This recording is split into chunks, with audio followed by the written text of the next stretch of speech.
For 6 months, I thought I was losing my mind.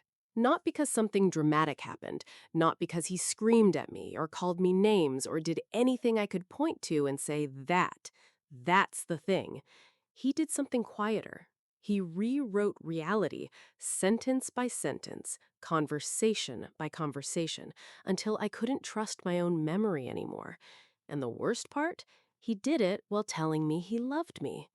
My name's Natalie. I'm 30 years old, and I want to tell you about the 6 months I spent slowly disappearing inside a relationship that looked perfect from the outside, and about the one screenshot that gave me back everything he took. I met Ryan at a rooftop party in Chicago through mutual friends.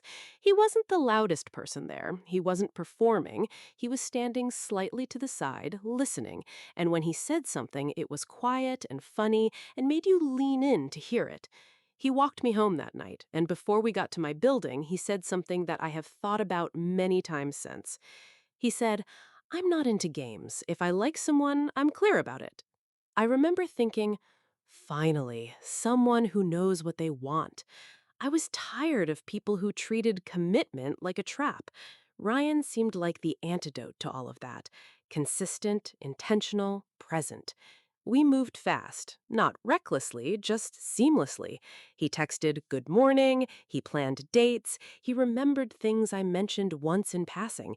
He made me feel chosen. And for the first 3 months, everything felt easy.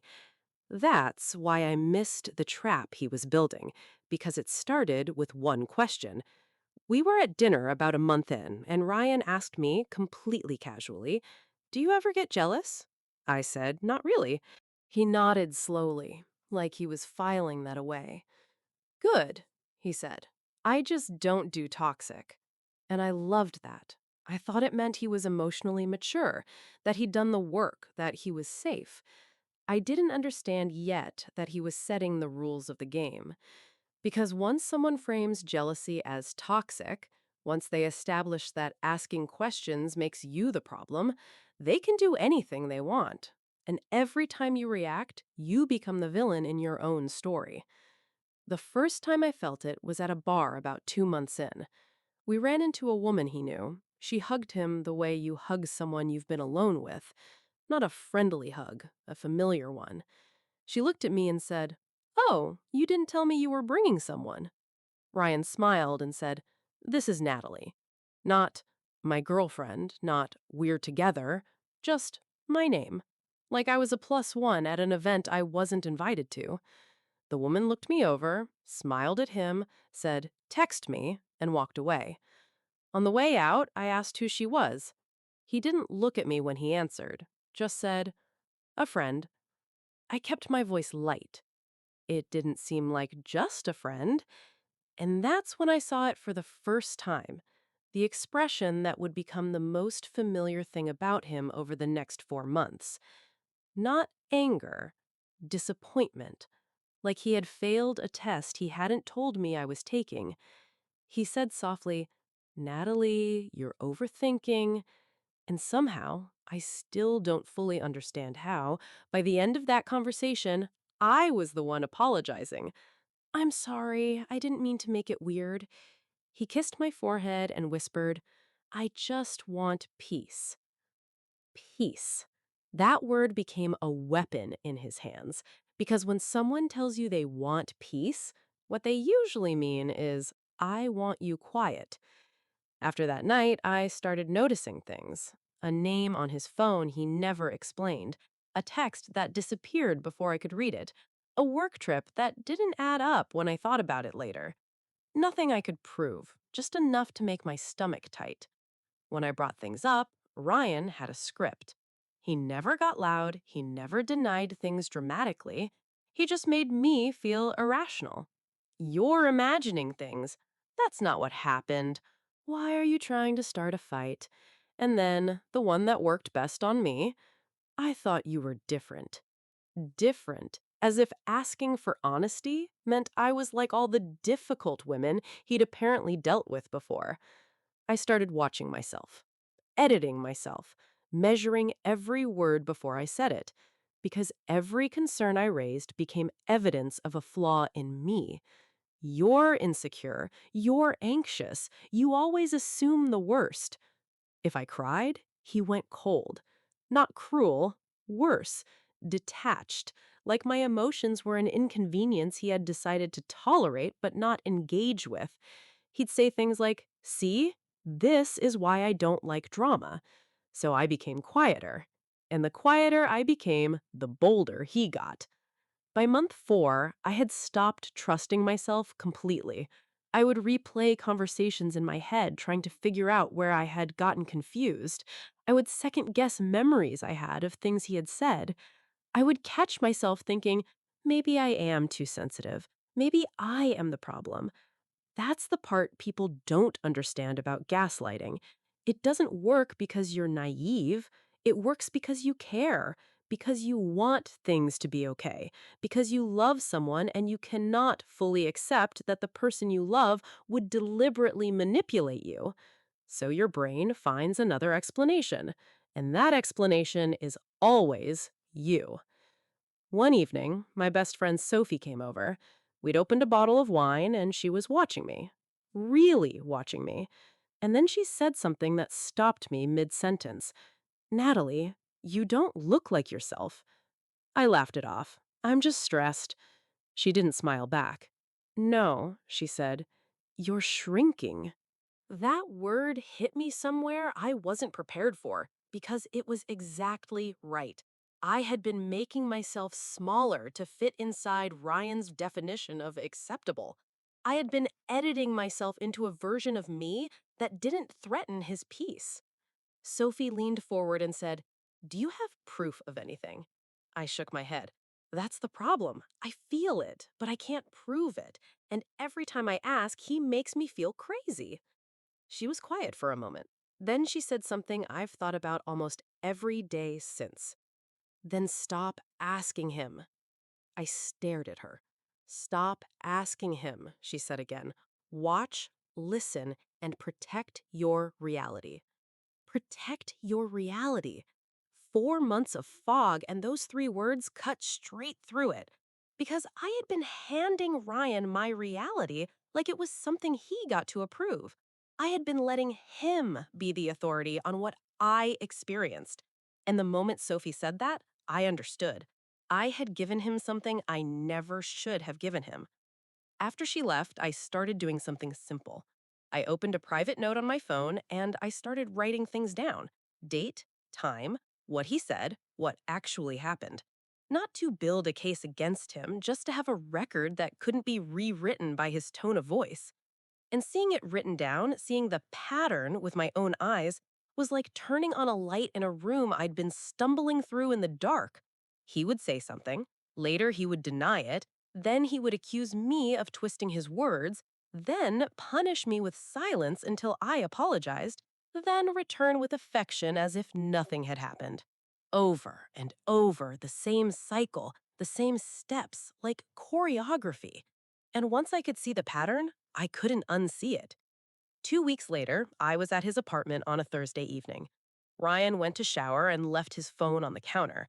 I wasn't looking for anything, I wasn't trying to snoop. I was standing in the kitchen making tea when his phone lit up with a message preview.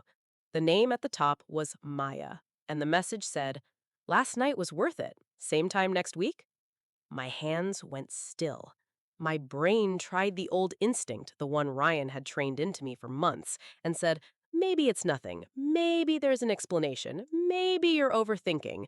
But then I heard Sophie's voice. "Protect your reality."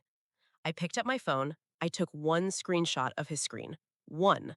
I didn't scroll through his messages. I didn't go looking for more.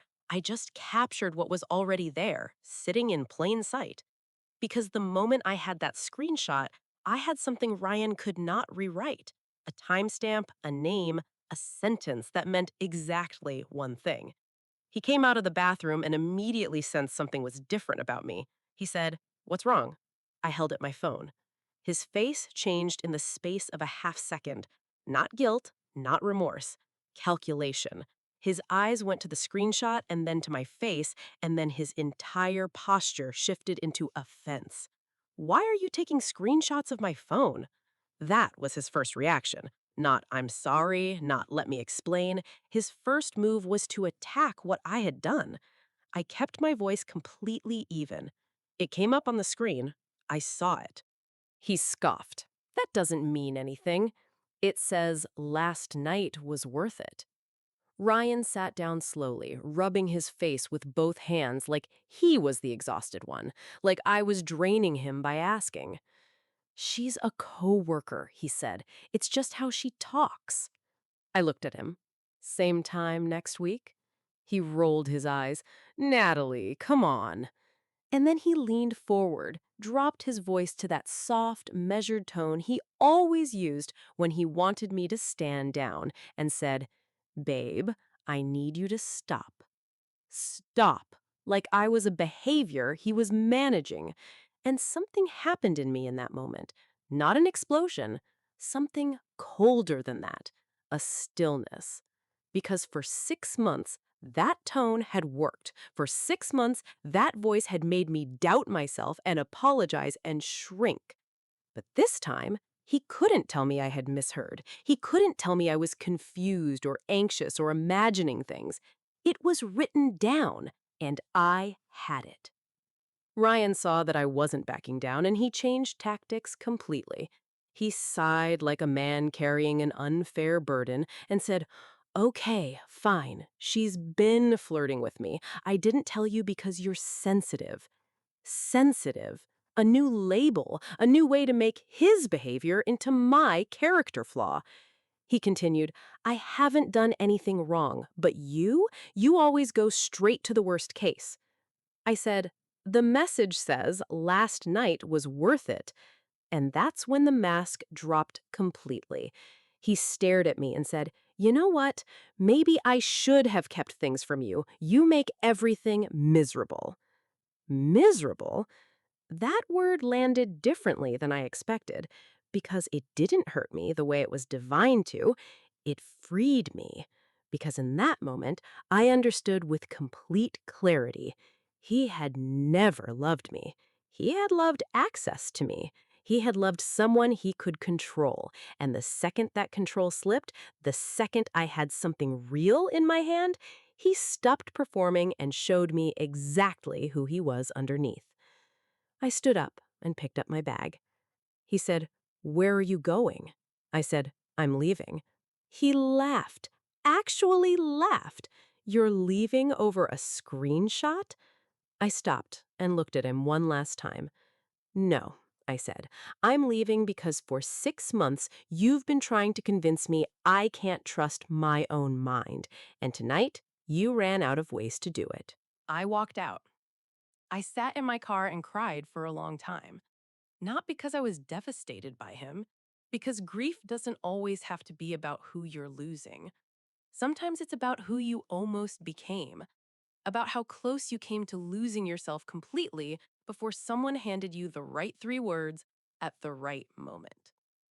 The next morning, Ryan texted, I can't believe you'd throw everything away like that. No apology, no accountability, just the familiar framing. Me as the one who destroyed something. I didn't answer. I blocked him everywhere, and I kept the screenshot. Not as a wound to return to, as a reminder. Because gaslighting doesn't leave bruises, it leaves doubt. And the antidote to doubt is evidence, not to prove anything to anyone else, but to prove something to yourself. So here is what I want you to know, if any part of this sounded familiar. If you feel confused in a relationship more often than you feel clear, that confusion is not an accident. If your instincts keep telling you something is wrong, but you keep talking yourself out of it, stop talking yourself out of it. If the person who loves you makes you feel crazy for asking questions, that is not love. That is control dressed up as love. You are not too sensitive. You are not too anxious. You are not imagining things. You are responding to something real, and you deserve someone who makes you feel more like yourself, not less. So tell me, have you ever caught yourself apologizing in a relationship when you were the one who had been hurt? Drop it in the comments. I read every single one. And if this story hits somewhere real, if you've ever had someone try to convince you your instincts couldn't be trusted, stay here. Subscribe, because the next story I'm telling is about a woman who ignored her instincts for 2 years and what happened when she finally stopped. Because here, one story always leads to another.